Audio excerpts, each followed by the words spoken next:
Hello everyone! Welcome back to my channel. Ito na ang video of the year. Video of the year! So finally, I will be sharing with you all the products that I have been enjoying throughout this year. Or kumbaga favorites ko na rin of the year. Actually, hindi lang tong mga to. Ito lang yung kaya ng kamay ko pero sobrang dami pa sa gilid ko. So this will be a long video. Kaya kung meron kayong mga chichirya, kung meron kayong mga snacks, kasi marami-rami ako i-share sa inyo. So I will make this quick yet informative as much as possible para hindi man kayo mabore. So without further ado, let us start with the video. Okay, mabilisan, singit ko lang to. So this one, nakakita na ako ng mga posts about this. Like, I basically know how it's going to work. But when I used it myself, like, napawaw talaga ako sa kung paano siya nakaka-lift. So ito yung tape piece na boobie lifter. So parang siyang teardrop. And this is the most unique na parang nipple patch or boobie patch na meron ako. Kasi talagang kapag nilagay mo siya and then you lift it up using this, nalilift talaga siya in the most natural way. And komportable pa rin siya in fairness. Actually, ang cute din itong pang-gift. Next is itong pinakamabigat dun sa hawak ko kanina. So this is the Cream Silk Salon Expert Treatment in Damage Repair. Share ko lang, ang daming bumabati ng hair ko lately. Like sa videos ko, nagpi-PM sa broadcast channel ko. Every time nagla-live ako sa broadcast channel, ano raw yung hair care routine ko, ang healthy raw ng hair ko. Lagi kong sinasabi sa kanila, as in walang halong eme, it's really cream silk. Kasi before, kwento ko lang, every time pupunta ako sa salon, tinitreatment ako lagi ng hairstylist ko ng mga salon grade treatment na hindi mo naman pwede uwi sa bahay. Yung ginagawa niya, binibigyan na lang niya ako ng mga pwedeng iuwi na treatment sa bahay na pwede kong gawin myself. Although, these are really expensive. From time to time, I buy them myself. Although, talagang may kamahalan siya. Maghahanap ako ng something that's more sustainable or mas affordable yet will deliver good results. So, I think nahanap ko na siya with this one. Sa totoo lang, parang mas maganda pa nga yung hair ko now. So, paano ko nga ba ginagamit to?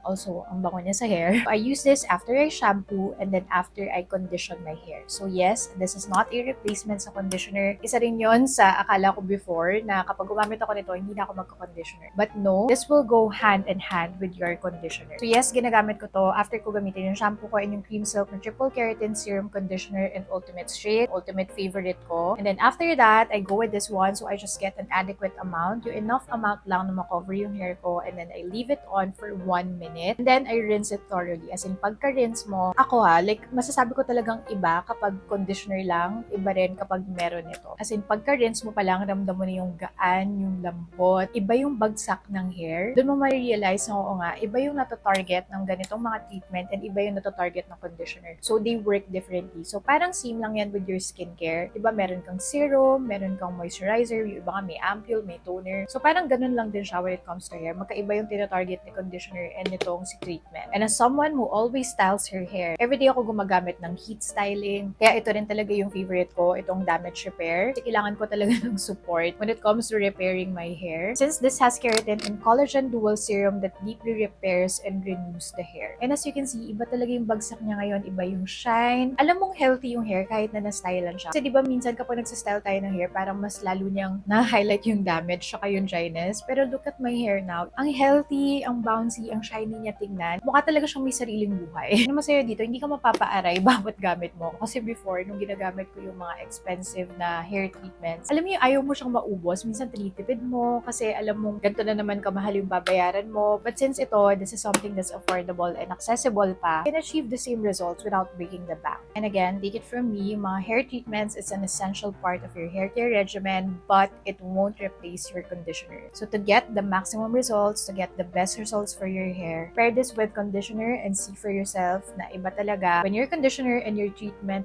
work together. Lalagay ko na lang din yung link in the description box on where you can get this. Okay, next. So, lagi may nagtatanong sa inyo, how do I style my hair? What do I use to style my hair? Actually, ang dami kong gusto i-recommend sa inyo, pero tinrim down ko siya into 2 para hindi kayo masyadong malito. So, first is what I have been loving lately, my Dyson Airwrap. Sobrang tagal kong dinedelay na mag-try ng Dyson. Kasi at the back of my head, okay na talaga ako sa mga tinatry ko before, like yung Dreame Airstyle, yung locks na tinry ko before. Okay na ako sa kanila and I thought they worked exactly the same as the original one or the Dyson one, but OMG. Once I've tried the Airwrap, sis, iba talaga siya. Lalo na itong attachment na to. Like, pinadali nito yung buhay ko. This is the 40mm attachment and this is what I always use, especially for this chunky big curls. Ang dali gamitin, mas nag-grip talaga yung hair, mas bouncy yung hair. Sobrang in love din ako dito sa colorway na to. This is actually a special edition foundation colorway. So, if katulad nyo ako na matagal yun ang dinidelay or matagal yun ang pinag-isipan kumuha ng Dyson, pero iniisip nyo baka they just work the same with the other more affordable alternatives, for me, iba pa rin yung original. This is really a great investment. Okay, another hair tool. So, this is from Dreame. And although I have my Dyson, ginagamit ko pa rin si Dreame. And this is still something that I can recommend to those na hindi willing na mag-spend sa isang Dyson. Lalo na to, wala pang ganito yung Dyson and I wish magkaroon ng ganito yung Dyson. So, this is the Dreame Air Pocket. So, sa ganitong kaliit na pouch, as in, meron ka ng blower, as in hair dryer, meron kang tamer, yung pang-tame ng mga baby hairs or pang-straighten ng hair, and meron ka ring curling attachment in just one tiny pouch. This is also a great gift for yourself or a gift to others. Since hindi siya kasing mahal ng Dyson, hindi siya kasing mahal nung full set na Airstyle from Dreame, but this is for me. Nandito na yung mga basic na kailangan mo to style your hair. Magta-travel ka man or hindi. But the best part again for me is that this is so handy. Like, ganyan lang siya kaliit. Like, wala akong alam na kahit nga blower lang, na dedicated blower na ganito kaliit. Next, let's move on to skincare. So, hindi ako madalas mag-share ng mga skincare sa inyo. Parang laging makeup. Naipon ko na kung ano talaga yung mga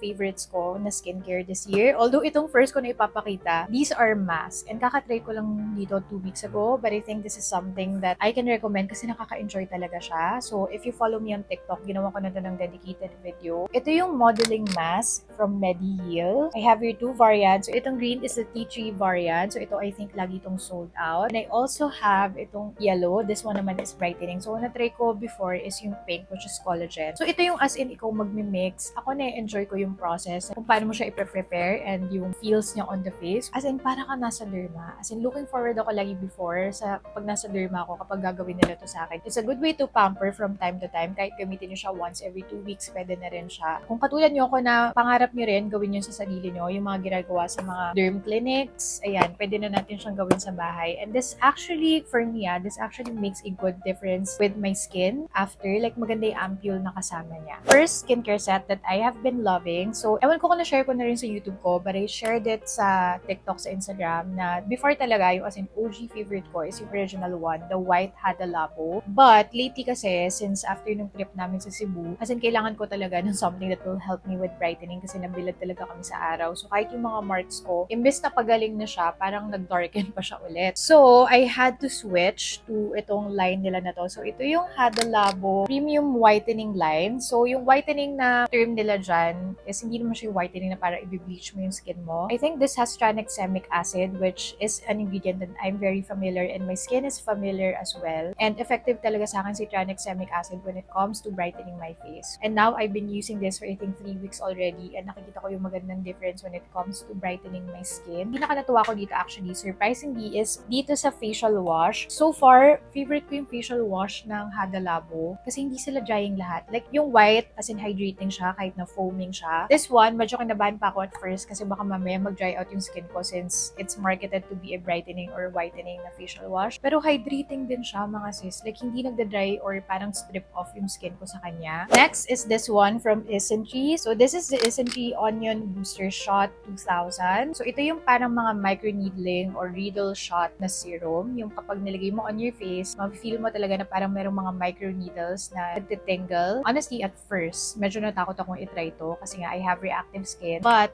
when I've tried this, as in gusto kong pasalamatan yung nag-invento nito kasi ang ganda niya talaga on my skin. I've been using this for more than 2 months already. I think going 3 months na. Although kung napanood niyo yung TikTok video ko about this, hindi ko siya yung in-introduce ng biglaan everyday kagad. So at first, once a week, and then twice a week, and then thrice a week, and then now kaya ko na siya actually everyday. Pero hindi ko pa rin siya in everyday since I use retinol and adapalene. But every time I use this, as in nakikita ko talaga yung difference on my skin. I actually tried stopping this for I think 5 days. And napansin ko na parang nagda-dull yung skin ko nung hindi ko to ginagamit. So, dun ko na-realize na yes, this is doing something on my skin that I have been loving. As in, kuha niya, actually yung nabibigay na effect sa skin ko kapag nagpa-microneedle ako or Vivace sa mga derm clinics. As in, renewed skin. Yun yung term na for me, appropriate sa kanya. Although, kapag acne prone ka or yung marami kang active acne, I don't really recommend that as your first aid when it comes to skincare. So, address your acne first or gamitin mo siya kapag as in marks na lang yung acne acne mo. Next is this one from Happy Skin. Actually, kahit yung moisturizer nito favorite ko, pero I have to choose one. So ito yung Happy Skin Bakuchiol Retinol Milky Serum. This one is so gentle. Pero the first time I've tried this, and the next day, nakita ko kagad yung difference on my skin. And this actually introduced me to retinol. Kasi takot talaga ako mag-try ng retinol. And since naka-adapalin na ako, parang ayoko nang mag-retinol. But may ibang nabibigay sa akin sa retinol. Like, mas feeling ko nakaka-firm talaga siya ng skin. And gusto ko rin yung consistency nito. Parang milky lang siya. And hindi ako naka-encounter ng breakout, sensitivity, irritation while using this. This is really, really gentle. And this is something that I can recommend sa beginners. Kasi nagsustart ka pala ng retinol. You want to introduce retinol gradually onto your skin. You can start with this serum. Speaking of retinol, since na-introduce ko na yung retinol sa skin ko using itong Happy Skin line, sakto yung pag-launch ni Fresh nito. Yung toner nakalimutan ko lang kunin, pero yung toner niya is yung spray. So ito yung Fresh Super Good Retinol line. This has time release and encapsulated retinol. If you follow me on TikTok, in-explain ko doon yung pagkaka-explain ng derm when we attended the event. Kaya this is also recommended for those na mayroong sensitive skin kasi yung technology niya, kaya siya time release kasi once you apply it on your skin, like hindi agad siya nagre-release. Kasi sa mga regular retinols, ganun. Like once you apply it, na-release na agad yung retinol. This one, it really takes time. Like once it reaches that certain level of your skin, dun lang nagre-release yung retinol. Kaya less to no irritation at all. And true enough, when I tried this, napadocument ako ng skin ko the next day, lalo na nung time na in-introduce ko na tong moisturizer in my routine. As in, parang ang pino, ang bright. Overall, ang ganda ng skin ko. Like, hindi siya yung para kang nag-exfoliate na ang dry. This one, ang healthy tignan ng skin. At the same time, brighter, mas radiant, mas firm. Doon ko na-gets yung hype about retinol when I tried this. I think last na to when it comes to skincare, ang dami lang din talagang magagandang skincare na ni-release and na-try ko this year. So, these are from Happy Skin. So, as you can see, gamit na gamit ko siya. So, these are their ceramides line. Actually, I think same makers ng Innisfree products yung gumawa nitong skincare line na to from Happy Skin. And I really love this. This is meant to strengthen and repair your skin barrier, which is the most important part when it comes to our skin. Actually, kwento ko lang yung sister ko, as in, problema niya na sobrang dry, parang grabe siyang mag-breakout, and then binigyan ko siya nito. And until now, kinikwento niya sa akin, and I can see it, na talaga nag-improve yung skin niya when she uses. So talagang sira lang talaga yung skin barrier niya. Kasi diba minsan, parang we tend to over-exfoliate, parang mas yung mga actives yung tinatakbuhan natin kapag nag-breakout tayo. Actually, more often than not, damage lang talaga yung skin barrier natin. Oh my God, this is so nice. This is so moisturizing. As in, mafe-feel mo talaga na nanonourish yung skin mo whenever you use this. Sure na ako na i-repurchase ko to once maubos ko siya. Okay, last pala for the skincare, but this is for the body. Lagi nyo to nakikita. Actually, ilang empties na yung meron ako nito.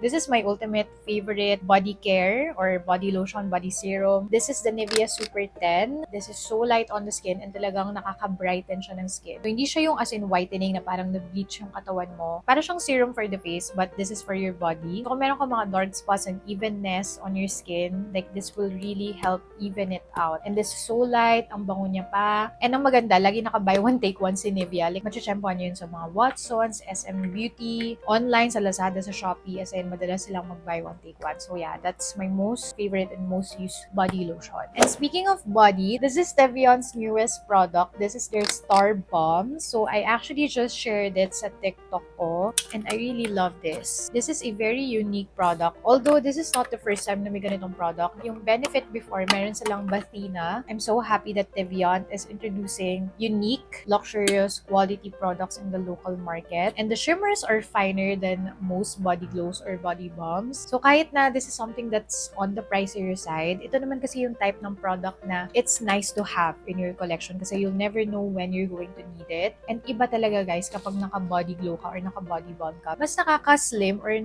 kumbaga sa face, nakaka-contour and highlight siya. This is actually a nice gift idea as well. Next na non-makeup, gusto ko lang ising ito. I think ilang beses ko na rin naman to na-share if I'm not mistaken. But these are two of my most favorite scents from Luxe Fragrances. Ito yung collaboration with Ray. Sobrang bango-bango ko dito. At first, akala mo parang ang tapang niya. Pero once it's on your skin, yung dry down niya sobrang bango. It smells so sophisticated, so classy, so sexy at the same time. Also a nice gift idea, kaya pinapakita ko to sa inyo. And itong si Dreamy Bliss naman, this is more on the powdery side. Ang bango rin nung dry down nito. And this is a nice day to night scent. Sama nga to sa 100k giveaway ko on TikTok, kaya ganun ko siya rin nagustuhan. And yep, ito yung top 2 scents ko from their collection. Next are brushes. So alam niyo na, of course, i-recommend ko tong Strokes na brushes. And if you have to get only one, please get this foundation brush from Strokes. This is so nice. As in yung pagka-dense niya, lahat ng gamitin ko na foundation na ma-maximize na yung coverage and yung finish. It doesn't pick up a lot of product. So nice. I think this is my most favorite foundation brush as of the moment. And I can also recommend yung Marge eye makeup brushes. It's a non-complicated na eye makeup brush set. Like, kung paano ko talaga gamitin yung mga brushes ko na meron ako from iba-ibang brands, yun yung meron siya. And it has the right fluffiness, it has the right size for Asian eyes. Actually, maganda rin pang regalo tong mga brushes na to. Yung iba na babakbakan daw sila, but never siya nangyari sa akin kahit na lagi ko siyang hinugasan. Ako yung type na every gamit naguhugas. Never ako nagkaroon ng problem sa component niya, sa handle, and pati dun sa bristle. So yeah, itong dalawang brands na to, yung may recommend ko when it comes to brushes. Strokes and Happy Skin X March. Okay, these are my two most used illuminators from the local brands this year. So this is BLK and Lovely, but for me, if I have to choose only one, si Lovely pa rin talaga yung top 1 ko. Although, you're getting value for money kay BLK because this is, mas malaki to and I think mas mura siya ng konting-konti compared kay Lovely. And what I like with BLK is that mas wide yung shade range niya compared kay Lovely. But, ang nagustuhan ko kay Lovely as in may nabibigay siya ng konting blurring effect. Like, siya yung type ng illuminator na hindi may emphasize yung textures on your face, which is something that's rare when it comes to illuminator. So, ito pa rin yung isa sa binabalik-balikan ko. Next, when it comes to dedicated base products, I think this is the most unexpected release from a local brand this year, the Issy Active Skin Stick. So, kung hindi nyo pa napapanood yung dedicated review ko about this, nasa YouTube channel ko lang. I think it's before this video. Okay, if you follow me on TikTok, on Instagram, you know how much I love my Dior foundation stick. Pati yung Fenty ko na skin stick, gustong-gusto ko yon. And I love how Issy introduced this type of formulation, yung base in a stick sa local market. Although, this is something that's really light. Like, it's true to its nature that it's a skin tint. So, this is something that has sheer coverage, yet you can build it up. And this is a lazy girl base. Like, you can just apply it anywhere, blend it with your fingers, you have a base. So, for me, this is something that's really needed in the local market. When it comes to skin tints, itong dalawang to yung gamit na gamit ko this year. So first, dito muna tayo kay Sola Foundation Primer. This has SPF 50+, PA+++.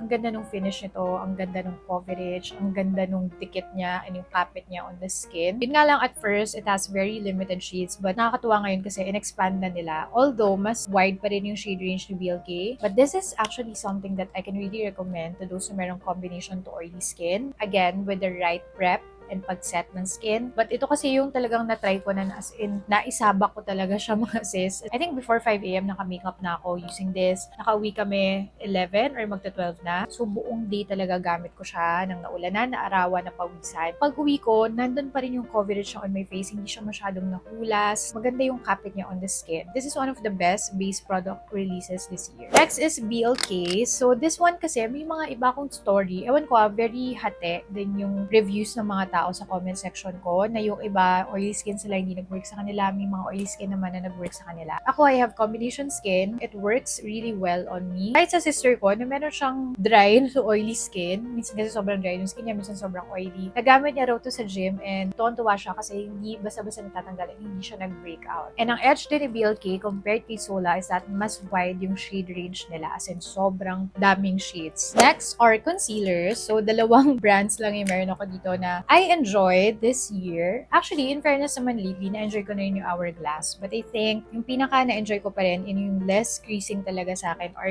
these Lancome concealers. I know they're not a local brand, they're not accessible, although you can order this sa trusted ko na reseller, which is makeupcart_ph on Instagram or makeupcartph sa Shopee. So, lalagay ko naman yung link and username niya in the description box. This is really creamy. And buildable yung coverage niya. It's so easy to blend. recommend. Whether pang everyday lang, like light makeup or pang events, nagagamit ko siya. This is 360 and this is 215. Ayan, so kung same tayo na neutral undertone, medium skin tone, itong dalawang shades yung marirecommend ko sa inyo. And next, locally, these are, I think, the best concealer release this year. So ito yung from Lovely Cosmetics. For me, pasok na siya sa thick na consistency and coverage. As in, grabe yung coverage nito. So I don't apply it directly like from the doe foot na ginaganon. I either put it muna sa kamay ko or kinukuha ko lang yung mga excess dyan. Dyan ko directly yung brush and then tinatanggal ko pa yung excess sa kamay ko and then that's when I apply it. For me, very comparable siya sa Tarte na concealer. I think this is from a local brand and this is definitely more affordable. Nasasabi ko na isa to sa mga best concealers in the local market, lalo na kung mahilig kayo sa coverage. So, mga releases this year, ito yung mga favorite powders ko. Actually, ang daming powder releases this year in fairness, na magaganda. Okay, dito muna tayo kay BLK since ito lang naman yung powder foundation in this collection. This one is really powdery, like ma-fall out talaga siya na powder. But what I like about this is I find this really blurring on the skin. At the same time, meron talaga siyang coverage since this is a powder foundation. So, it can get kind of thick looking. So, be careful lang not to over-apply when you use this powder. Pag nakuha nyo na yung tamang timpla of using this, ang ganda niyang tignan on the skin, like plakado. Kung gusto mo naman pang everyday, you can just do with very, very sheer layer of this, tapos on some areas lang. Pwede rin naman siya. Yun nga lang, you have to really swatch it sa store kasi I think for me, medyo dark yung shades kasi ako, butterscotch ako dun sa skin tint nila but here, vanilla can work on me. And yung sand na shade, medyo nag-oxidation ng konti sa akin. Next is the Choo Choo Beauty Yummy Yum Skin Loose Powder in Sakura. This is the pink one. I love this so much. This is so fine. Lumalaban yung pagkapino niya kay Givenchy. Although this is pinkier than Givenchy, but I love this. It's so fine. Ganda ng formulation. As in, para lang siyang usok. It never gets too powdery or too chalky on my skin. So, under eyes ko, this looks so smooth. So, ito and yung kay Get Ready With Me na bright and pink. Yung favorite ko na pink powders from the local market so far. Next is from Absidy. So, this is their Complexion Blur Translucent Perfecting Powder. And I actually can use the shades Oat and Honey on my skin. Although this is translucent, I have to say na meron pa rin siyang konting shade talaga na nabibigay. Like, it's not fully translucent like this one from Issy. So, I hope meron pa silang shades na i-release kasi for me, medyo angat ng konti si Oat and si Honey naman medyo dark. But the formulation is so good. Like, this is so blurring. It really gives you that smooth,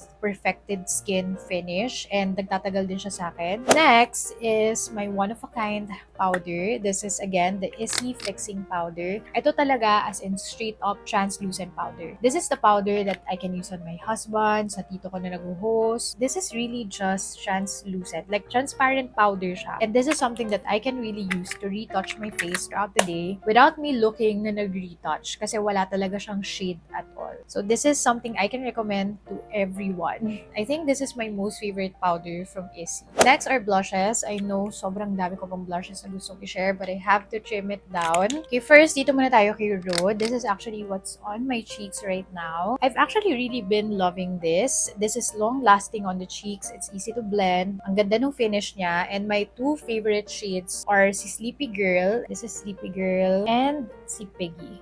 Ayan, si Piggy yung lagi kong hinahalo with any blush shade. And to manage your expectations, it's not a totally mind-blowing product. Like, ang dami mo lang pwedeng options, lalo in the local market, ng mga cream blushes. But as someone who is a makeup enjoyer, a makeup enthusiast, I like having this in my collection. And I'm also a fan of Rhode's branding. So, I enjoy this product and I don't regret this. You're not missing out if you don't have this or kung hindi ka willing na bumili ng ganitong blush, lalo na this is not accessible to us. There are actually products that are as good in the local market. For example, these ones from Get Ready With Me. So these are the Get Ready With Me Glam and Go Sticks. So yung isa kong favorite shade in Pablo's Latte, nabigay ko na sa pamangkin ko. So these are another two of my favorite shades. So ito si Pink Malibu. This is close kay Pablo's Latte. This is just a little warmer. And ito, I think nauna pa to kay Rhode. So ito yung ginagamit ko rin lagi na pang mix na blush shade. This is in Bubblegum. This also lasts on me. This is also blendable. Yun nga lang, this is temperature temperature sensitive. So, I think yung iba na kapag bilad, kunyari naiwan mo siya sa car or sa room na talagang nabibilad ng araw, that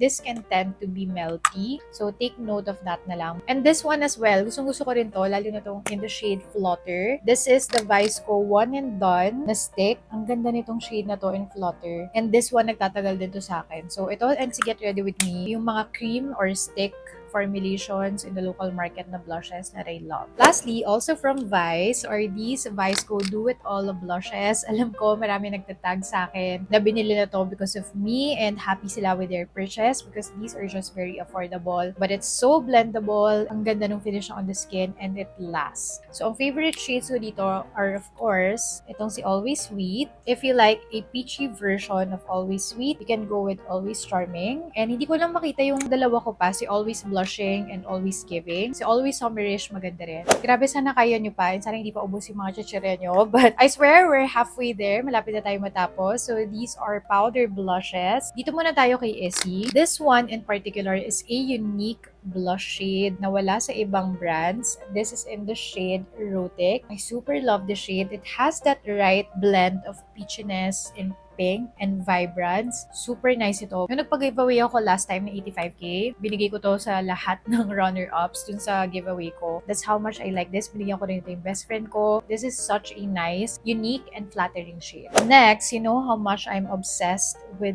this powder blush shade. This is a natural blush, yung from Happy Skin. This is for me a universally flattering blush shade. It's a very neutral pink shade. And pag tingnan nyo siya sa pan, parang it's dull, pero once it's on your cheek, parang nagre-reveal pa siya ng magandang pagka-pink. Kasi this is so nice. Ito rin yung type na ireregalo ko sa mga kakilala ko kasi I'm sure this will look flattering on a lot. Actually, sa lahat nga ata ng skin tones and undertones, I'm sure this will look flattering. It's actually close dito kay Macaron, but I think meron pa rin silang difference. So these are the BLK blushes, and this is the blush, like powder blush formulation that I can recommend to those who merong oily skin and textured skin. This is, by the way, in the shade Macaron. So you can see, hindi sila entirely same nitong kay Happy Skin and Natural Blush. It's blurring, it's long-lasting, like grabe yung kapit niya sa skin. I think for me, when it comes to formulation, this is actually winning right now in the local market. Ako personally, ang favorites ko si Macaron and itong si Funfetti. Si Funfetti, this is just so light. Like, if ito lang talaga mismo yung gagamitin ko as a blush, hindi siya mag-show. So I use that as a topper or as something that I can mix with other blush shades. And this is from EB, and this is the EB Pro Blush Palette in Pastel. This is so nice. Ang ganda ng mga shades dito. Kung napanood nyo yung complete swatches ko nito on my TikTok, it's so nice. Walang tapon sa mga shades na to. Kaya ito yung favorite palette ko. If you know EB, when it comes to their formulation of blushes, long-lasting din talaga siya.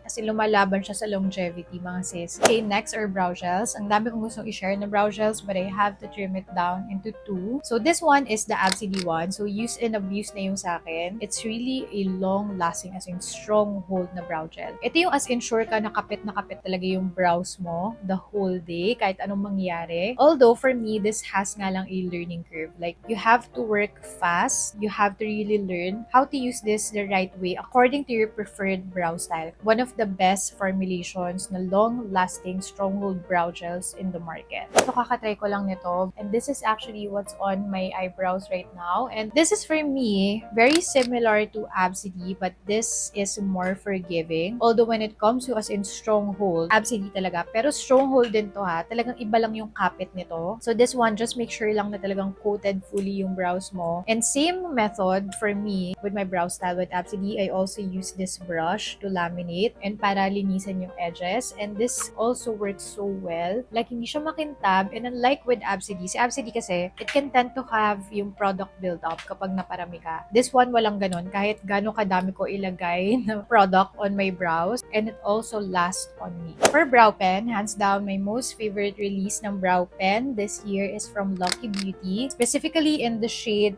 Gray Brown. As in, kakulay lang siya ng kilay ko, mga sis. I love how thin the applicator is and how sheer the product payoff is. As in, mukha lang talaga siyang brow hair. And I also like using this to elongate my eyes. Actually, yung ginamit ginagamit ko. Hindi ko nga lang nagagamit tong side na to, kaya sayang. Sana hiniwalay na lang nila. Okay, mascaras, magkamukha pa silang dalawa, but they work differently on me. First, alam nyo na yan, sobrang bugbog na nga nitong Issy mascara ko. Ayan, kailangan ko na talagang palitan. So, this one is a tubing mascara. Kaya siya tubing mascara kasi this is something that's waterproof but can also be removed with water. Pero hindi siya basta-basta matatanggal unless igaganon mo siya. It comes off as tiny tubes, kaya nga siya tubing mascara. So, hindi siya yung type na nagsasmudge when you remove it. Kaya hindi rin talaga siya magsasmudge throughout the day. Lagi kong go-to to kasi hindi siya mahirap tanggalin. So, I don't really have to be harsh or I don't need to rub my eyes every day. Hindi niya ita-transform yung lashes mo. I-maximize na lang what you have. While this one, ito yung kakatry ko lang. I think mascara release this year na tumatak din sa akin. Ito yung gamit ko now. As you can see, lalo na